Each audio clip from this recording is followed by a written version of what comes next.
ମୋ ନାଁଟା ବରୁଣ କୁମାର ନାୟକ। ଘର ଘର ହେଉଛି ଟବାସୁର। ସାର୍ ଯେଉଁଭଳି ଭାବେ ଆପଣଙ୍କ ଅଞ୍ଚଳରେ ବର୍ତ୍ତମାନ କିଛି ସପ୍ତାହ ହେବ ହାତୀ ଉପଦ୍ରବ ବ୍ୟାପକ ଭାବେ ଜାରି ରହିଛି, କିଭଳି କ୍ଷୟକ୍ଷତି ଘଟାଉଛନ୍ତି ହାତୀ ପଲ ଆଉ କ'ଣ ସବୁ କ୍ଷୟକ୍ଷତି ହେଉଛି ଆପଣଙ୍କ? ହାତୀ ତ ଆଜିକି ଆମର ହେଲାନି 3ଟା ସପ୍ତାହ ହେଲାନି ରହିଲେନି 22 ଟିକିଆ ହାତୀ ଏବଂ ଆମର ବୋଇତାଳୁ ଚାଷ ହେଲା, ପନିପରିବା ଚାଷ ହେଲା କି ଅନ୍ୟାନ୍ୟ ଧାନ ଚାଷ ହେଲା, ପ୍ରବଳ ନଷ୍ଟ ଚାଲିଛି। ଘର ଦ୍ୱାର ବି ବହୁତ କିଛି ନଷ୍ଟ କରି ଚାଲିଛନ୍ତି ଏବଂ ଯାହା ହଉ ବନ ବିଭାଗ ପକ୍ଷରୁ ବି ଆସୁଛନ୍ତି ଏବଂ ଗାଁ ପବ୍ଲିକ୍ ଲୋକ ବି ଆସୁଛନ୍ତି। ଆମେ ସବୁ ସାଙ୍ଗସାଥି ହେଇକିରି ତୋଡ଼ୁଛୁ, ପୁଣି ଆଉ ଦୋବାରା ଫେରି ପଡ଼ି ଆସୁଛନ୍ତି। ଏସବୁ କ୍ଷୟକ୍ଷତି ଆମର ବାର ଚାଲିଛି ଆଖିରେ, କାହା ଗାଁ ପବ୍ଲିକ୍ ଲୋକଙ୍କର ନିଦ ବି ନାହିଁ। ଏ ପ୍ରବଳ ଅନିଷ୍ଟ ସାର୍ ଚାଲିଛି। ଯଦି ପ୍ରଶାସନ ସହାୟକରୁ ଆଉ ଟିକେ କିଛି ସାହାଯ୍ୟ ସହାନୁଭୂତି ହୁଅନ୍ତା ତାହେଲେ ଆମେ କିଛି ଆଉ ଟିକେ ହାତୀକୁ ଦୂର ରାସ୍ତା ଖେଦି ପାରିଥାନ୍ତୁ। ଫରେଷ୍ଟ ବାଲା କିମ୍ବା ଅନ୍ୟାନ୍ୟ ବାଲା ବହୁତ କିଛି ଆମକୁ ଯଦି ସାହାଯ୍ୟ ଟିକେ କରିଥାନ୍ତେ। ବିମ୍ବଡ଼ା ନାହିଁ, ବାପାଙ୍କ ନାଁ ଦୁଃଖ କ'ଣ ହେଇଛି ହାତୀ ଭାଙ୍ଗିଛନ୍ତି? 5ଟା ବେଳୁ ସାର୍ ଆସିଲେ, ଜଙ୍ଗଲରେ ଥିଲେ ଜାଣିନି ଆଉ। କ'ଣ ଭାଙ୍ଗିଛନ୍ତି? କ'ଣ ସବୁ ଘର ତ 4-5 ଭାଙ୍ଗି ଦେଇଛନ୍ତି ଆଉ, ଗୋଟେ ରୁମ୍ ଭାଙ୍ଗିନି। କିଏ ଥିଲେ ଘର ଭିତରେ? ବାପା ବୋଉ ଥିଲେ, ବାପା ମା ତ ଚାଲି ପାରନ୍ତିନି, ଏକରମାଣ ଲୋକ ଆଉ ଭାଙ୍ଗୁଥିଲେ ହେଲେ ବି ଘର ଭିତରେ ନି ଥିଲେ ସେମାନେ। ଏ ଭାଙ୍ଗିବା ଖବର କାହାକୁ ଜଣେଇଥିଲେ କ'ଣ? କେହି ଜାଣିନି, କିଏ ଆସିଥିଲେ କଡ଼ା ପଲିଥିନ୍ଟା ଦେଇକି ଯାଇଛନ୍ତି, ଆଉ କେହି ଆସିନାହାନ୍ତି ତ। କିଏ ଯଦି ଆସିଥିବେ ଏମିତି ମୋବାଇଲ ଗାରେ ଫଟୋ ଉଠେଇକି ନେଇଥିବେ, ସେଟାକୁ ଜାଣିନି ଆଉ। ମୋ ପରିଚୟ ହେଉଛି ମନୋବରନ ବେହେରା, ପାଟଣା ବ୍ଲକ ଏବଂ ମିରିଖୋଜି ଗ୍ରାମ ପଞ୍ଚାୟତ ସରପଞ୍ଚ। ସାର୍ ଆପଣଙ୍କର ପଞ୍ଚାୟତ ଅଞ୍ଚଳରେ ଦୁଇଟି ଗ୍ରାମରେ ପ୍ରବଳ ମାତ୍ରାରେ ହାତୀ ଦ୍ରବ୍ୟର କ୍ଷୟକ୍ଷତି କରିଛନ୍ତି ଲୋକଙ୍କର, ତା ପ୍ରତି କ'ଣ କହିବେ?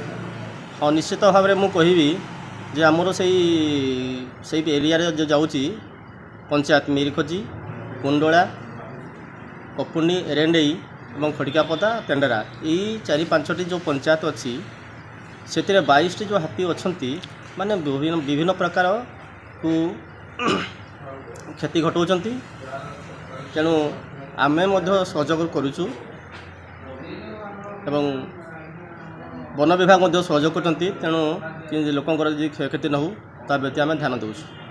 ସାର୍ କ୍ଷୟକ୍ଷତି ପାଇଁ ବହୁ ଲୋକ, ଗରିବ ଲୋକଙ୍କର କ୍ଷୟକ୍ଷତି ହେଇଛି, ଫସଲ ନଷ୍ଟ ହୋଇଛି। ଏଥିପ୍ରତି ସରପଞ୍ଚ ହିସାବରେ କ'ଣ କହିବେ ଏବଂ କ'ଣ ସହାୟତା କରିପାରିବେ? ମୋର ଏତିକି ଅଛି, ମୁଁ ଦେଖିଲି ଯାଇ ଯେ ଗୋଟେ ସୁରେଶ ଚନ୍ଦ୍ର ମହାନ୍ତଙ୍କର ତା'ର ଚାଉଳ ଧାନ ସବୁ ଖାଇଗଲେ। ମୁଁ ଦେଖିଲି ତା'ର ପାଖରେ କିଛି ନାହିଁ। ତେଣୁ ପଞ୍ଚାୟତରୁ ମୁଁ 10 କେଜି ତାକୁ ମାନେ ସାଙ୍ଗେ ସାଙ୍ଗେ ତାକୁ ଘରେ ପହଞ୍ଚାଇ ଦିଆହେଲା ଏବଂ ଦେଖିଲି ତା ଘରର ଯେଉଁ ଅବସ୍ଥା, ତା'ର ନୁହଁ 4-5ଟି ଯେଉଁ ଘର ଭାଙ୍ଗିଲେ, ତା ପାଇଁ ଯେଉଁ ସରକାରଙ୍କ ତରଫରୁ ଅନୁଦାନ ଅଛି, ତାକୁ ଆମେ ନିଶ୍ଚିତ ଭାବରେ ସରକାରଙ୍କୁ ଉପସ୍ଥାପନ କରିବୁ ଏବଂ ତା'ର ସହଯୋଗ ନିଶ୍ଚିତ ଭାବରେ ଦେବୁ ବୋଲି ମୁଁ ଆଶା କରୁଛି। ହାତୀ ପ୍ରାୟ ହେଇଗଲାଣି ଦୀର୍ଘ 15 ଦିନ ଆମ ରେଞ୍ଜରେ ପଶିଛନ୍ତି ଏବଂ ରେଞ୍ଜର ସାହାରପଡ଼ା ସେକ୍ସନର ପ୍ରାୟ ଗାଁ ଗୁଡ଼ା ସେ ଟଚ୍ କରି ସାରିଲେଣି ଏବଂ ବହୁତ ଘର ବି ଭାଙ୍ଗିଛନ୍ତି। ପାଖାପାଖି 15-17 ଘର ଭାଙ୍ଗି ସାରିଲେଣି।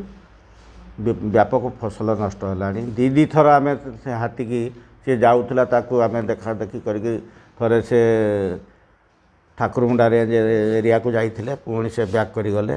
ପୁଣି କରଞ୍ଜିଆ ଡିଭିଜନକୁ ପଳେଇଥିଲେ 11 ତାରିଖ ଦିନ, ପୁଣି ସେ ବ୍ୟାକ୍ କରିଗଲେ ଏବଂ ହାତୀ ଯେହେତୁ ଆମ ପାଟଣା ରେଞ୍ଜରେ ବିଶେଷ ଜଙ୍ଗଲ ନାହିଁ ହାତୀ ରହିଲା ଭଳିଆ, ସେ ଗାଁ ପାଖ ବୁଦାବଦା ଯେଉଁ କାଜୁ ଜଙ୍ଗଲ, ଇକ୍ୱାଲିପସ୍ ଜଙ୍ଗଲ ତାରି ଭିତରେ ରହୁଛନ୍ତି ଏବଂ ଯେତିକି ଫସଲ ନଷ୍ଟ ବି କରିଛନ୍ତି, ଆମେ ତାଙ୍କୁ କମ୍ପାନସେସନ୍ ଆଜ୍ ସୁନ୍ ଆଜ୍ ପସିବୁଲ୍, ସେଠୁ ପ୍ରଜା ଯଦି ତାଙ୍କର ଆପ୍ଲିକେସନ୍ ଆମକୁ ଦେଇଦେଲେ, ଆମେ ତାକୁ ଇନକ୍ୱାରି କରିକି ୱିଦିନ୍ 8 କିମ୍ବା 15 ଦିନ ଭିତରେ ଦେବା ବ୍ୟବସ୍ଥା କରିଛୁ।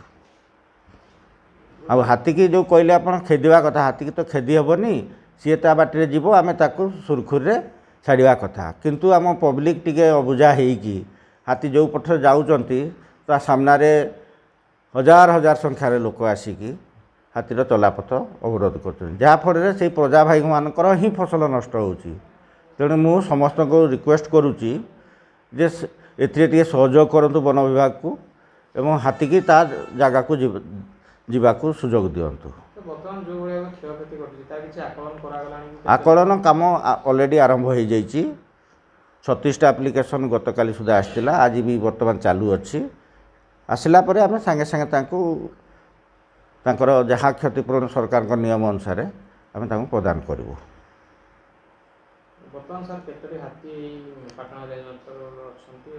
এইটা তো নূଆ କଥା ନୁହଁ। 22 ଟିକିଆ ହାତୀ ପଲ ଆପଣମାନେ ଜାଣିଥିବେ, ଏଇଟା ପ୍ରାୟ ବାଜିଲାଣି 15 ଦିନ ହେବ। ସେ 22 ଟିକିଆ ହାତୀ ପଲ ଅଛନ୍ତି, ସେଥିରେ ଅଛନ୍ତି 9ଟି ଛୁଆ ହାତୀ, 7ଟି ଦନ୍ତା, ଛଅଟି ମାଇ। ପାଟନା ରେଞ୍ଜରେ 22 ଟିକିଆ ହାତୀପଲ ଭାଙ୍ଗୁଛନ୍ତି ଘର, ନଷ୍ଟ କରୁଛନ୍ତି ଏକର ଏକର ଫସଲ। କ୍ଷତିଗ୍ରସ୍ତ ଲୋକଙ୍କୁ ସହାୟତା ଯୋଗାଇ ଦେବା ସହ ଅଞ୍ଚଳରୁ ହାତୀ ଘୋଡ଼ାଇବା ପାଇଁ ଲୋକଙ୍କ ଦାବି। କେନ୍ଦୁଝର ଜିଲ୍ଲା ପାଟନା ରେଞ୍ଜରୁ ବିଜୟ କୁମାର କାରୁଆ, ରିପୋର୍ଟର୍ସ ଟୁଡେ।